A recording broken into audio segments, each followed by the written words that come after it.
So this upload is going to be late. I had some car problems and I apologize for that. Not having car problems, but for not uploading. I probably could have recorded Monday and uploaded, but anyways, I'm not going to try to dwell on it too much.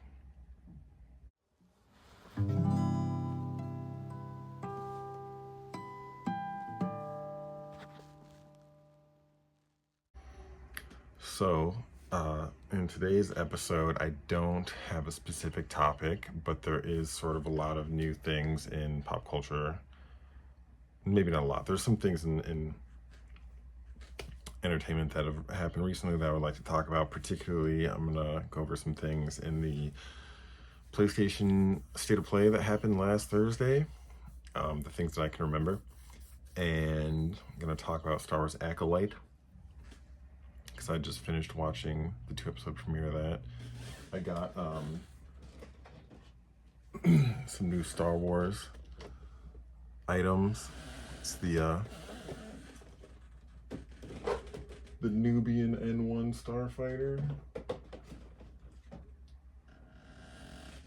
And I got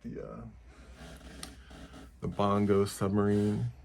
It's over here. And I got the U-Wing from Rogue One. So those are pretty cool, but I digress.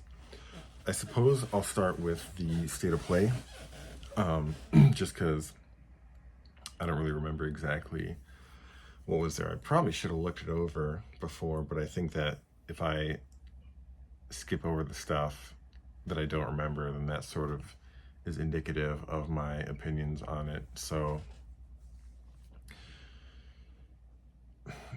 the biggest thing was probably Concord, which was, I think it's going to come out this year, but it's Sony's new hero shooter, 5v5 hero shooter, science fictional hero shooter from the, is it Firefly? I think it's Firefly. I could be wrong. And they had the cinematic trailer first, and they showed actual gameplay, and it was kind of underwhelming. It didn't really hit for me. It seemed a little bit too much, very much similar to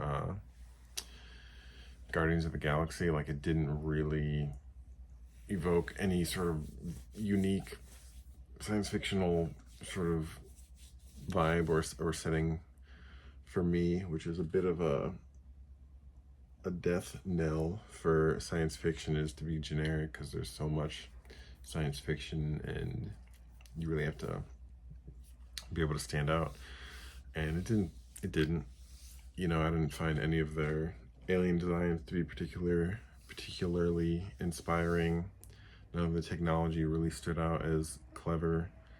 And like, it's not like it looked bad, and I would imagine a first party PlayStation game, even though it's multiplayer, is going to have a lot of backing in terms of production value and just support, which is good. It's something that multiplayer games benefit from having a lot of weight behind them. But it just, there's a lot of hero shooters coming out or in the works or recently out and things like that. And for example, I don't remember if I mentioned it on the last episode or not, but Valve is making a hero shooter, and that also leaked. I think they did it on purpose as, guerrilla marketing or whatever. But that one actually looked pretty cool, in the sense that it was slightly more MOBA inspired than like Overwatch is MOBA inspired, but it's not really a MOBA. And this game is called Deadlock, and it has sort of like towers and capture points and minions going back and forth between different lanes. And so it's slightly closer to an actual MOBA, and I found that to be interesting. That's not exactly been done yet, kind of, sort of. And I also like the character design, like the setting and the art style in general is pretty much just Overwatch. Um, but the character design to me was sort of a mix of Disney's Atlantis animated film and like the League of Extraordinary Gentlemen type of thing. So there's like this 20s and 30s like explorer kind of vibe with people that have like weird powers. So like in Atlantis, each part of the team has like a really strong personality and unique. And then same thing with the League of Extraordinary Gentlemen. Everyone has their own sort of like powers or whatever. And all wrapped up in that sort of 20s or 30s expeditionary vibe. So that's Deadlock, leaked by Valve. You can find the videos on YouTube. Pretty cool. I don't think there's even like NDAs on the leak because I think it's marketing. I think it's guerrilla marketing. But back to Concord, it did not strike any chord with me at all. Not at all. Like, it, again, it's not like it looks bad, and they sort of are promising like, oh, there's going to be an ongoing story and you're going to get like a cutscene every week, which was ambitious. Like, I can't imagine them actually hitting that, but you get a cutscene every week with character beats to sort of flesh out all the different heroes and all that, and some of the heroes look cool or whatever.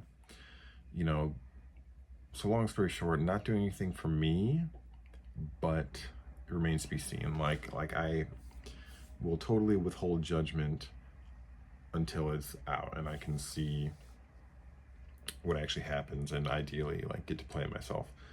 What else was there? There was a weird open world dress up game, which like was, I'm not gonna say cool looking, but interesting. It was like a platformer kind of thing. Anyways, it's part of a franchise already, but they hadn't ever done like this specific type of game. So again, interesting. Not really probably gonna play it, but that sort of segues into another one that reminds me of I can't remember the name of it, but there was one that was shown, I think, with gameplay, and basically it's going to be a free-to-play action RPG, somewhat in the vein of a Souls game or a Witcher or whatever, but I don't think it's going to be, I'm not sure if it's going to be open world, but the idea was that you're going through these different realms and you are battling stuff. Wow, damn, I should have rehearsed. I should have looked it over, and so I could at least drop the name. But it looked cool. It was sort of like a hero RPG, and it's like you get powers, whatever. I don't know. They didn't show much of it. What else was there? Not to cut it short as far as the state of play, but there really wasn't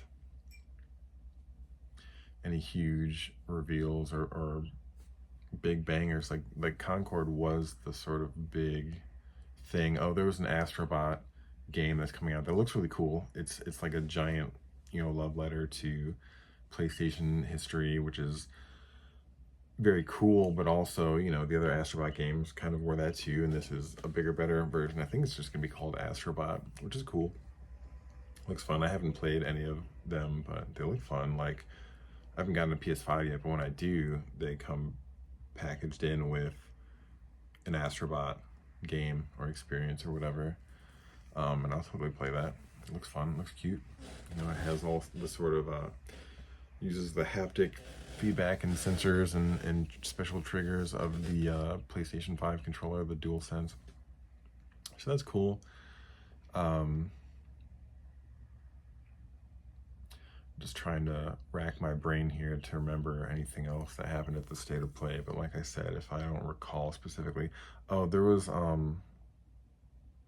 it's called like Where the Wind blows or some shit like that, but they're basically like a Crouching Tiger, Hidden Dragon game. Like, I don't recall specifically if it was from a Chinese developer, actually, because I know that they have an initiative to get some Chinese games onto PlayStation, but this one was sort of relatively traditional Chinese martial arts game. I don't think they showed actual gameplay. It was just a sort of like a cinematic trailer, and you know, they're flying through trees with swords and stuff. It's cool, you know, but again, not a lot of no gameplay. So I'm definitely missing stuff, but I'm, you know, taking up some of my time here, so I'll just cut that off and be bummed that I didn't prepare better. But regardless, on to the ACOLYTE within the Star Wars franchise. So this is set before all the movies, and it's set during the High Republic, which was initially just in books and comics, and they've had several books, several comics, and it's the first foray into live action is this show. And if you happen to be watching this, I'm gonna spoil it. The rest of the whole video is gonna be spoilers. You might as well click off now. I appreciate that you made it 11 minutes in, but don't watch this unless you want me to spoil the ACOLYTE. And like, I don't know if I'm, you know, gonna spoil the whole thing necessarily. And there's like 2 like big spoilers, and everything else is just sort of set and setting and characters. But it's cool, you know. I think that from what I've seen online, a lot of people are bashing it already, and I think that's probably a lot of people that haven't even watched it. The people that have watched it are just fed up with Star Wars, which is like, you know, I get it, to each their own, but then just don't watch it, I guess. But for me, as a Star Wars fan, I thought it was cool. You know, it's sort of like relatively in the vein of the prequels, in the sense that you see the Jedi Order when it was at its height, you know, really in the sense of the timeline, it's even higher than during the end of the Galactic Republic, which is the sort of prequel time period. But cool characters. The main actor from Squid Game is in there. He's one of the protagonists as a Jedi. It has Carrie-Anne Moss from The Matrix in there, and you get to see her do some action scenes. And the story plot premise is good. You know, there's sort of like a murder mystery thing going on, and you know, it's too early to really say whether or not it's gonna pan out, which is weird.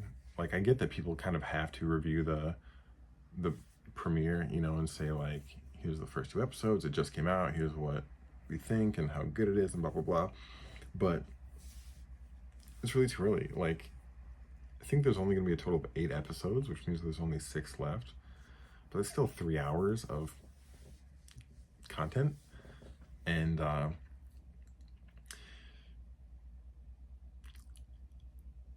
I like what they have so far. I just feel like it's, you know, like it feels like it's a quarter into a story. You know, there's stuff that has sort of been revealed already, but it still feels like it's really teeing up. And you know, so I'll just say some things I like. The guy from Squid Game, his character kind of gives me Qui-Gon Jinn vibes. Like, he seems like he's a little more in tune with the living force instead of the sort of more dogmatic teaching and preaching of the Jedi. So that's cool. Into that, you know, everyone likes a sort of grayer Jedi that is fine with like feelings and trusting your gut and stuff like that. You know, it does evoke the Qui-Gon, it does evoke Luke later on. So he's cool. The sort of like central protagonist is sort of a compelling character. She's like a a former Jedi, sort of like a Ahsoka or like a Barriss Offee, but she is no longer really practicing, not really connected to the Force, nothing like that. She's kind of just hanging out, but it's a cool premise. She also was trained later in life, around the same age that Anakin was. And at first I was like, oh, well, that's kind of lame. It's just what they train Anakin. But then I was like, it's within thousands of years, it's totally reasonable that there's a handful or more, probably hundreds, that were having to be trained later, and like it was always a risk and not supposed to be done, but it's not like it's never done. And for the X% that were trained later and it pans out, then they're not really, they just become a Jedi. It's not even remarkable. It's only remarkable when they don't work out, and then they say, well, it was probably because they were trained later. But so this girl was trained a bit older, has sort of pre-existing emotional attachments, blah blah blah, and then she leaves the Jedi Order, and they haven't said why yet. But she was the Padawan of the Squid Game actor's character. Now no longer, but they meet up again, and I like their dynamic so far. God, I'm trying to remember the Squid Game actor's Jedi character. It's Soul, Master Soul. He has a new Padawan, a younger Padawan. She's cool. Got spikes on her head. I don't know if she's like literally a Zabrak. Probably not, but she's cool. Seems smart. She's a little, honestly, like, not to be like, oh, Qui-Gon Obi-Wan, but like she does give me some Obi-Wan vibes, in the sense that she's a little bit stricter, a little more adhering to rules, and she's also a little bit more like, not, I want to say neurotic, but that's wrong and way too aggressive, but like particular, like kind of intelligent, but not like in the sense that like, their capacity for knowledge, but like the way that they speak is sort of like, comes off as like not cold, but like calculating or something like that. Like very much not like, Qui-Gon's like in there feeling it and being wise and stuff, and Obi-Wan in episode 1 at least is a lot more like, we need to do this because of that and blah blah blah. And that's what this Padawan is sort of giving me vibes of, which again, like, it's fine, it's good. Like I don't see a problem with sort of evoking those, because it's not like they're carbon copies of Qui-Gon and Obi-Wan either, and they're a totally different setting. There's a character named Yord, who is another Jedi Knight that is accompanying them as part of their team of investigators, and he's cool. He's got a yellow lightsaber, that's pretty sick. He also knew the main character when they were both Padawans. He went on to become a Jedi Knight. She left the Order. Again, within the realm of Ahsoka, but Yord, I guess, is not the,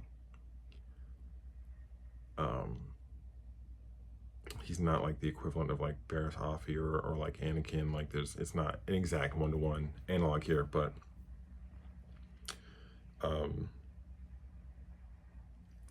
he's also kind of pretty dogmatic and sort of like, we need to follow what the council says and blah blah blah. So I guess he's kind of a bit close to like a Mace Windu sort of guy. But he's cool. The world, the costume design, character design, the ships and speeders and environments have been cool. A lot of cool vistas and locations. Some cool Force flashbacks and things going on. Some cool Force power sort of like moments. I'm waiting to see if there's going to be sort of, not new Force powers, but like no one's shot lightning yet, for example, which is like a dark side power, and at this point in time there's not really a dark side out and about. Like there is the dark side, but there's no Sith. There's no dark side Force users necessarily. Obviously there is in this show, you know, and they sort of hinted at maybe a guy out there that is a dark side Force user, which I'm anticipating to be some sort of fallen Jedi.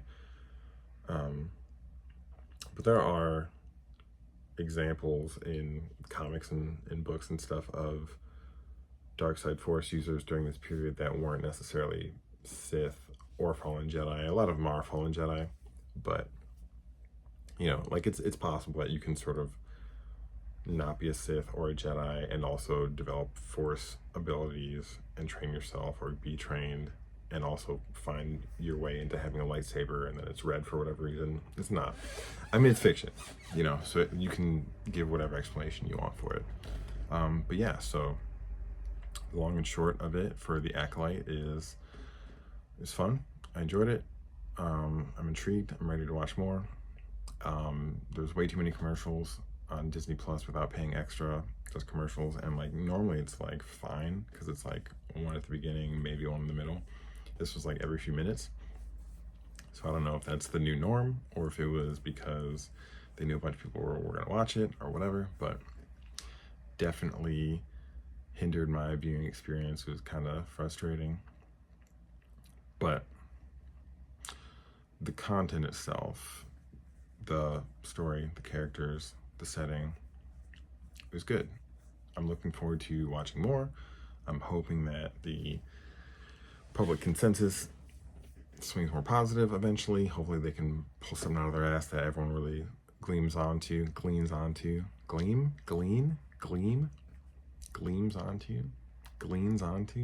Anyways, because I want more positivity in the Star Wars fandom right now, and you know, I don't want to say like I want more merchandise, but it would be nice to see, like, I don't need to just buy stuff because it's out there. Like, obviously I have a lot here, but I'm not dying to buy the Acolyte action figures necessarily, but seeing new Star Wars merchandise, particularly involving their new series out in the world, that means that people want it, are making it, are buying it, you know, and I want more Star Wars, you know, unapologetically.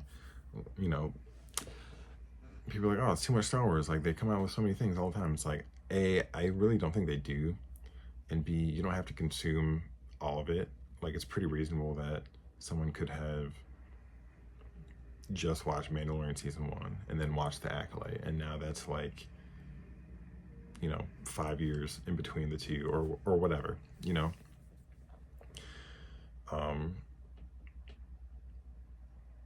So yeah, Star Wars, cool.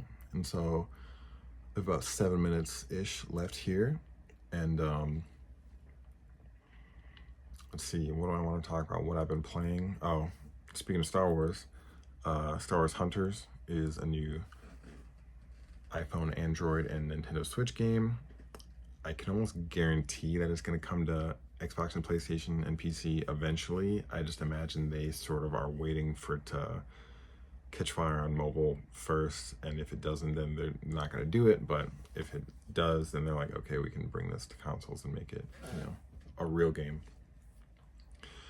Again, hero shooter, you know, to harp on the sort of hero shooter thing, to wrap this whole, let's wrap these past 20 minutes together, and the last 10 minutes will be whatever. Look at that. No preparation, but we got a flow to this video. It's perfect. It's amazing. Star Wars Hunters, hero shooter, free to play. There's a battle pass. Nothing crazy as far as monetization goes, but the characters are pretty cool. The you know, the different hunters, it's called Star Wars Hunters. They call them Star Wars Hunters. It's excuse me. It's fun. It's cool. It's nothing crazy, and it's not super driven by Star Wars-ness. Like, obviously the maps have Star Wars details in them. There's Arabesh writing and script everywhere. You know, there's some Easter eggs and stuff. Like there's a Tatooine map that has a dewback head on it. You know, again, nothing crazy, but not unsubstantial either. The character designs are pretty cool. Nothing super blowing me away yet in terms of like, oh man, I really wanted it to be this, and they did it. You know, there's a Mandalorian. He's behind a paywall at the moment, but he's going to be free later. So people are kind of freaking out about that right now. But, you know, there's some bounty hunters. There's like a scoundrelly type character. There's a Wookiee. You know, there's sort of what you want is there. There is a sort of dark side user character, bit of a night sister, whatever. There's a character that's two Jawas standing on top of each other. That's pretty cool. There's a character that is an Ugnaught piloting a droideka from the inside, you know, a destroyer droid sitting inside of it, using it, you know, with little controls, blast and stuff. So it's cool, it's fun, it's simple, sweet, to the point. I would like to see more heroes, more, you know, more Star Wars games. You know, like Outlaws is coming out in August or September. That's gonna be cool as fuck. You know, I think they could do a Star Wars MOBA. You know, I've been tinkering with Smite, and Predecessor is a different third-person over-the-shoulder MOBA. It's on console for free as well. I'm bad at MOBAs. I'm not good, but I digress. Star Wars has a lot of potential. It always has.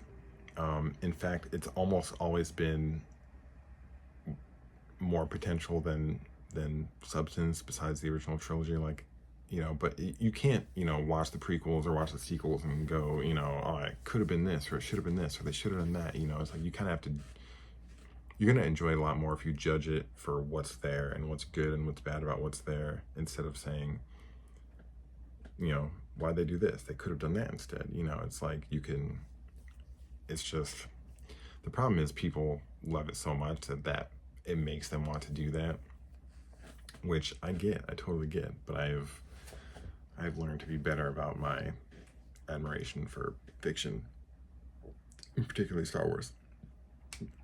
And I would urge everyone else to think about that too.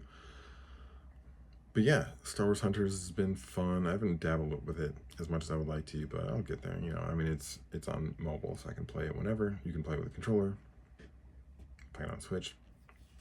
It's cool, it's fun. Still messing with Skyrim.